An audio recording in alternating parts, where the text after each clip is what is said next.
जय गुरु जी। नमस्ते गुरु जी। गुरु जी महाराज के चरणों में मेरा सादर प्रणाम। संगत जी, गुरु महाराज की असीम दया और कृपा से हम उनके दिव्य ग्रंथ लाइट ऑफ डिविनिटी के हिंदी रूपांतरित ग्रंथ दिव्य आभा का पठन कर रहे हैं। इसी पठन के अंतर्गत जो आज सत्संग हम पढ़ने वाले हैं उसका शीर्षक है पति के जीवन दाता। गुरुजी से 2000 से मिलने के बाद मैं अपने आप को अत्यंत भाग्यशाली और सम्मानित मानती आई हूँ।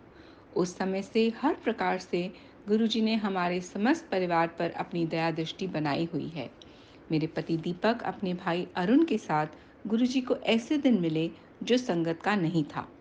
अरुण को एक ऐसी समस्या थी जिसका हल तुरंत चाहिए था। उसके घर में किसी काम करने वाली बेटी की गांव में दुर्घटना हो गई थी और चिकित्सकों ने अंग छेद की सलाह दी थी। गुरुजी घर पर ही थे और वह दोनों उनके दर्शन करने में सौभाग्यशाली रहे थे। उनकी दया से उसका पैर बच गया।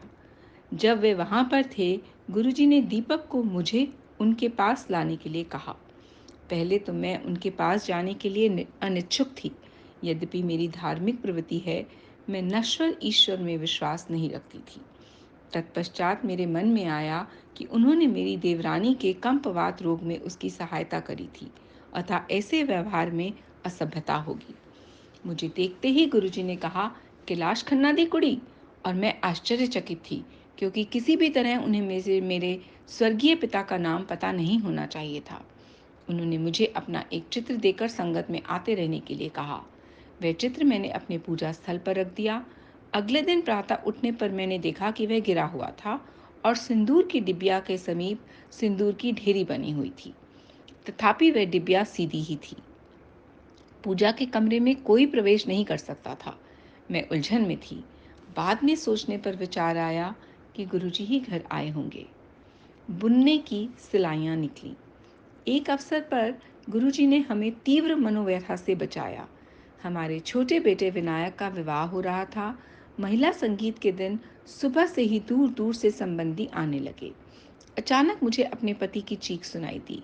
उनकी बीमार माँ अचानक मरणासन हो गई थी। पहले मैंने भागकर गुरुजी के चित्र के सामने उनको स्वस्थ करने के लिए प्रार्थना की। फिर जैसे ही मैं उनके कमरे में गई तो माँ ने करवट ली और उठकर बैठ गई। उनका स्वास्थ्य इतना अच्छा हो गया कि वे विवाह के समस्त कार्यक्रमों में भाग ले सकी, जैसी उनकी हार्दिक इच्छा रही थी। एक अन्य अवसर पर गुरुजी ने हमारे ऊपर दया करी और इसके लिए हम उनके अति आभारी हैं। उन्होंने हमें जुड़वा पोते दिए।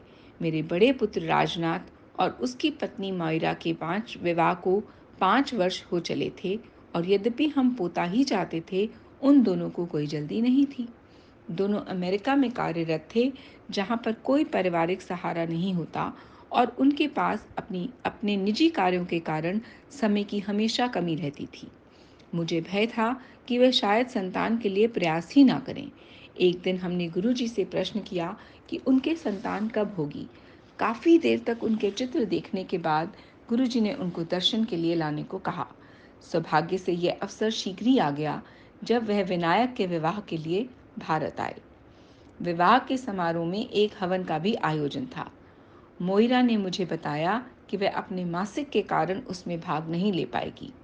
विवाह के बाद वह अमेरिका वापस चले गए और कुछ ही दिन के बाद उत्तेजित मोइरा ने वहां से मुझे फोन करके कहा कि मैं अपनी सिलाइयों से बुनना आरंभ कर दूं, क्योंकि मैं दादी बनने वाली हूं। मुझे सुखद अचंभा हुआ, क्योंकि कुछ ही दिनों पूर्व इसके कोई आसार नहीं थे। मैंने जब गुरुजी को हार्दिक धन्यवाद दिया तो उन्होंने कहा कि उन्होंने उसे जुड़वा दिए हैं। पराध्वनि चित्रण के बाद मोइरा ने इसकी भी पुष्टि कर दी। पति पर कृपावृष्टि। मेरे पति दीपक के पैर में एक घाव था जो बढ़ते बढ़ते सड़ने को होने लगा था और उनको चिकित्सालय में रहना पड़ रहा था। उपचार से वह ठीक होने लगा और अपने टखने में पट्टी बांधे हुए वे घर आ गए। अगले दिन प्रातः उठने पर देखा कि बिस्तर पर बिछी हुई चादर ताजे रक्त में सनी हुई थी। पट्टी बिल्कुल साफ थी। चिकित्सक ने भी यह देखने के लिए कि कहीं और से रक्तस्राव ना हुआ हो, परीक्षण किया, पर सब ठीक निकला। परंतु हमें ज्ञात हो गया कि गुरुजी ने पैर में से शेष विषैले रक्त को बाहर निकाला था। गुरुजी ने मेरे पति को नया हृदय देकर जीवन दान भी दिया है। दीपक की 2 ध्वनियाँ 90% बंद थीं। गुरुजी को यह पूर्ण ज्ञान हो गया था और उन्होंने मुझे एक विशेष दिन आने के लिए कहा था।